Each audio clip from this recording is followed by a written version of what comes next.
मेरा उत्तराधिकारी मेरा शिक्षा है, धर्म है, और यही आपको आगे लेके जाएगा। तो धर्म को नहीं छोड़ना चाहिए। तो इसलिए भगवान बुद्ध ने ऐसा कोई किसी व्यक्ति विशेष को वो नहीं दिया। सब तो हो रहे थे, महाकश्यप था यहाँ पर, अच्छा मुगलन सारीपुत्र तो पहले चले गए थे। तो ये पर भगवान बुद्ध का उस मेरा आर्की बोलता है ना, अब सबसे पहले जनरल के बने, छोटा जनरल, उसके बाद ये कर्नल, और जैसे आर्मी में होता है उसमें उसी श्रृंखला में भगवान बुद्ध का, अगर भगवान बुद्ध के बाद अगर कोई है तो वो है सारीपुत्र। तो सारीपुत्र को नाम कैसे रखा गया मालूम है ना आपको? उसको सारीपुत्र क्यों कहा गया, किस लिए उसका नाम कैसे सारीपुत्र हो गया? क्योंकि उसका माता का नाम था रूपसारी। रूपसारी का बेटा होने के कारण उसको सारीपुत्र कहा गया। और ये बहुत ही प्रचंड विद्वान थे, ब्राह्मण थे, और वो लोग जो मुक्ति का मार्ग, वो लोग सारीपुत्र और मोगदलन दोनों मुक्ति का मार्ग खोज रहे थे। एक अच्छा गुरु का तलाश में था वो लोग। तो एक दिन 5 बांटे का भगवान बुद्ध का 5 भिक्षु में से एक भिक्षु जिसका नाम अश्वजी था। अश्वजी राजगृह में, अभी जो राजगीर बोलता है उसका पूरा नाम क्या था? पुराना नाम राजगृह था। तो राजा प्रसेनजीत का राजधानी वही था। तो राजगृह में वो से भिक्षाटन कर रहे थे। तो उन्होंने देखा कि सारीपुत्र देखा कि एक भिक्षु इतना सौम्य, इतना शांत, इतना लगता है कि ये जो जहाँ पर जिस आध्यात्म का जिस मंजिल में पहुँचना है वो पहुँच चुका है। ये उसका चेहरा का आभा, उसका चेहरा, उसका हाव भाव, चलने का ढंग, वो सब देखने से मालूम पड़ता है कि ये जो बंदा जो है ये बहुत ही ऊंचा पहुंचा हुआ एक सन्यासी है। तो उसने सारीपुत्र का मन में आ गया कि किस गुरु का शरण में जाके उसने यो सिद्धि प्राप्त किया, ये ज्ञान प्राप्त किया, ये इस स्तर तक पहुंच सका है। तो अश्व जी भिक्षाटन कर रहे थे। तो भिक्षाटन करते करते जब उन्हें भिक्षा भर गया तो एक जगह पर जाके खाने वाला था। तो सारीपुत्र जाके उसको संबोधन करता है कि महान, आप तो लगता है कि आपने अपना मंजिल पहुंच गया है, आप जहाँ पर पहुंचना था। सारीपुत्र अश्व जी तो अर्हत था ही। अर्हत किसे बोलते हैं? जिसने मुक्ति का मार्ग प्राप्त कर लिया है। अर्हत जो है वो लौट के आने वाला नहीं है, उसको बोलता है जो है निर्वाण उसने प्राप्त कर लिया, वो फिर वो संसार में लौट के नहीं आएगा। वो इसको उसी को अर्हत बोला जाता है।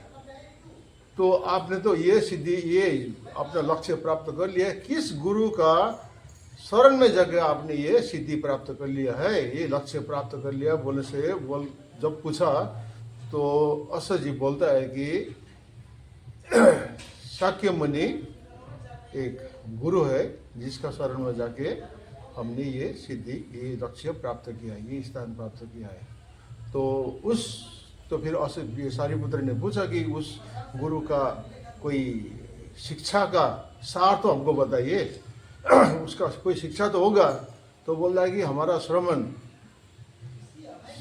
का तो शिक्षा तो बहुत महान है। वैसे भी बुद्ध शिक्षा बहुत महान ही है। आप जब भी बोलेंगे भगवान बुद्ध ने जो वैशाखी पूर्णिमा का रात्रि में जो ज्ञान मिला था, वो प्रथम प्रहर में जो 6 से 9 बजे तक का प्रहर में उनको ज्ञान मिला था पूर्वानुस्मृति का। पूर्वानुस्मृति मीन्स उसने उसका अपना आगे का जितना जिंदगी, जितना जीवन था, वो सबको सब सोचने से उसको दृष्टिपात होता था। हम इस जन्म में यहाँ पर थे, इस वंश में थे, इस मेरा खानदान ये था, हम ये चीज़ खाते थे और ये कर्म किया हमने, इस कर्म के आधार पर हमको दूसरा जो जन्म मिला है, उस जन्म में हम यहाँ थे। और अपना 550 तो उसने बोधिसत्व का जन्म लिया है। ऐसे बुद्ध नहीं बनता है। एक दो जन्म में अच्छा काम करके बुद्ध बनेगा ऐसा नहीं है। उस भगवान बुद्ध स्वयं ने 550 बोधिसत्व का जन्म लेने के बाद अंत में जाके उसका जो संस्कारिक कर्म जो है वो परिपक्व हुआ, उसको बुद्ध बनने का अवसर मिला है। तो और दूसरा प्रहर में उसने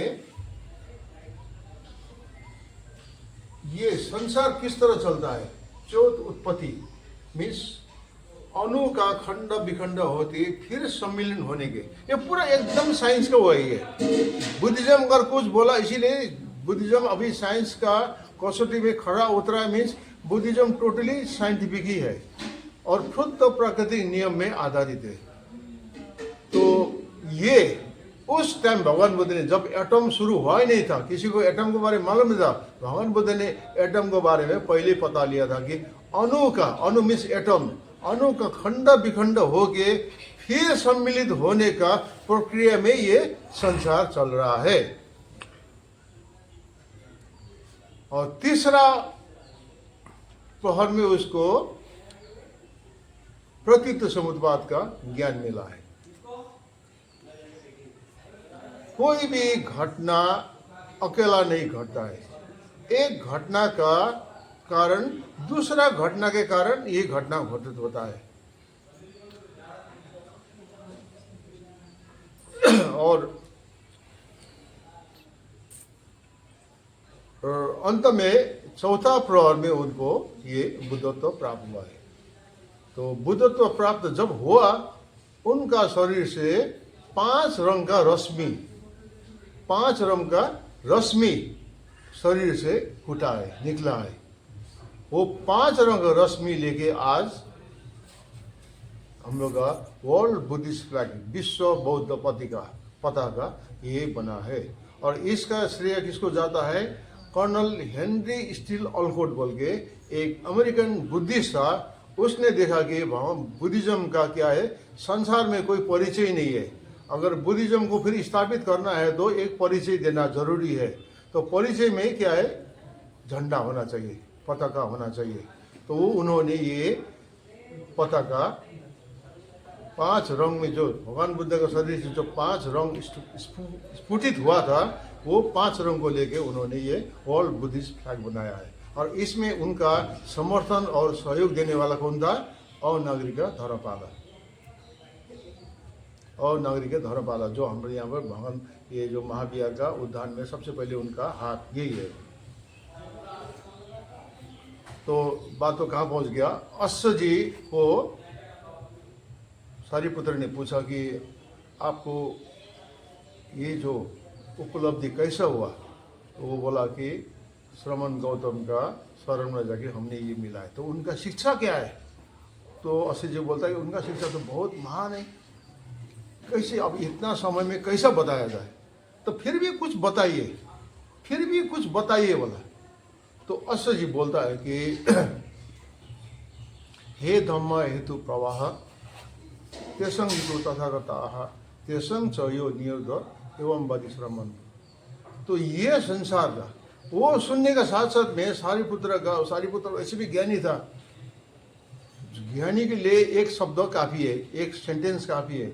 उसको आज तक का जो एक धारणा बना के रखा था कि ये जो विश्व कौन चला रहा है? ब्रह्म चला रहा है। विश्व किसने बनाया? ब्रह्म में।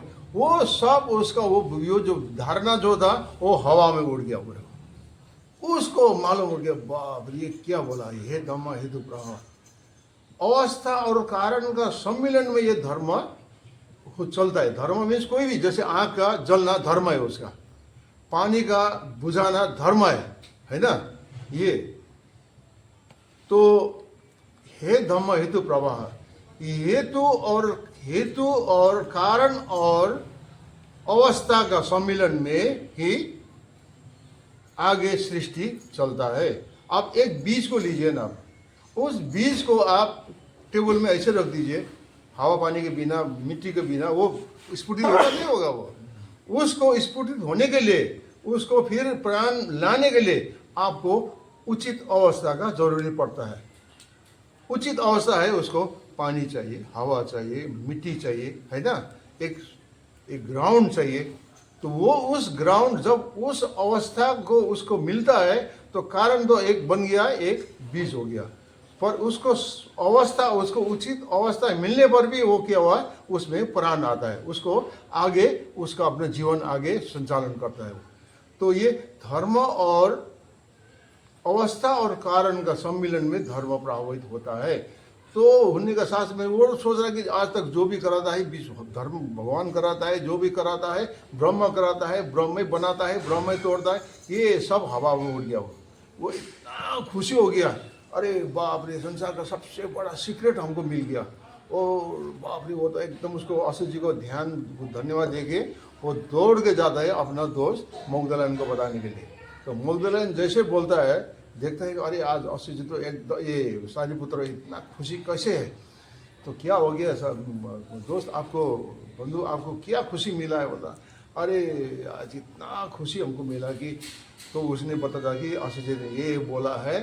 तो मोगलन बोलता कि इमीडिएटली अभी वो लोग आज तक एक संजय नाम का गुरु के साथ में थे, वो लोग इमीडिएटली बोलता है कि चलिए हम लोग भी दोनों भगवान बुद्ध का शरण में जाएंगे। तो वो लोग दोनों जाएंगे भगवान बुद्ध को पहले से, देखो एक विधि का विधान है, भगवान बुद्ध को पहले से मालूम था कि सारीपुत्र आएगा बोल के, क्योंकि धर्म का आगे बढ़ाने के लिए सारीपुत्र का बहुत बड़ा हाथ है। तो मेरा जो आज एक मेरा जो दो शिक्षा जो आ रहा है वो धर्म का स्थापना के लिए उसका बहुत बड़ा होगा, बहुत ही ज्ञानी आदमी आ रहा है, बोलो भगवान बुद्ध पहले बोल देता है। तो जब सारीपुत्र आता है तो भन्ते वो उसको सारीपुत्र को पहले बोल रहा है कि आओ भिक्षु, वो सीधे बोलते आओ भिक्षु संघ में प्रवेश कर। तो वही सारीपुत्र जब भगवान बुद्ध का शरण में जाके उसको भी निर्वाण का वो मिल गया, अरहत बन गया वो भी। तो जब अरहत का ऐसा है कि उसको आने जाने का समय पूरा मालूम हो जाता है, जो दिव्य दृष्टि मिल जाता है उन लोगों को। तो अरहत को सारीपुत्र को मालूम हो गया मेरा टाइम आ गया बोल के, मेरा टाइम आ गया। तो वो भगवान बुद्ध से बोल रहा है कि मेरा तो मानते मेरा तो टाइम आ गया। तो भगवान बुद्ध बोल रहा है कि तुमको कहाँ जाके तुमको निर्वाण लेना है, तुम कहाँ जाना पसंद करोगे? तो सारीपुत्र बोलता है कि मैं अपना गांव नालंदा लौटना चाहता हूँ, अपना गांव नालंदा लौटना चाहता हूँ, वहीं पर हम मेरा निर्वाण होगा। वो भगवान बुद्ध से विदा लेके वो अपना गांव आ गया। तो अपना गांव में उसका रूपसारी माँ वो पूजा पाठ में लगा हुआ था, वो विष्णु का ब्रह्मा विष्णु का वो पूजा पाठ में लगा हुआ था वो। हाँ, आगे देखता है बेटा तो क्या हुआ, पूरा सिर मुड़वा के आया है, अपना रास्ता छोड़ के आया है ये तो। हाँ, अपना परंपरागत जो रास्ता है पूजा पाठ का, ब्रह्मा का विष्णु का पूजा करने का परंपरा जो है, ये सब तोड़ ताड़ के आया है ये तो रूपसारी थोड़ा नाराज भी होता है, तो फिर भी कुछ नहीं बोलता है।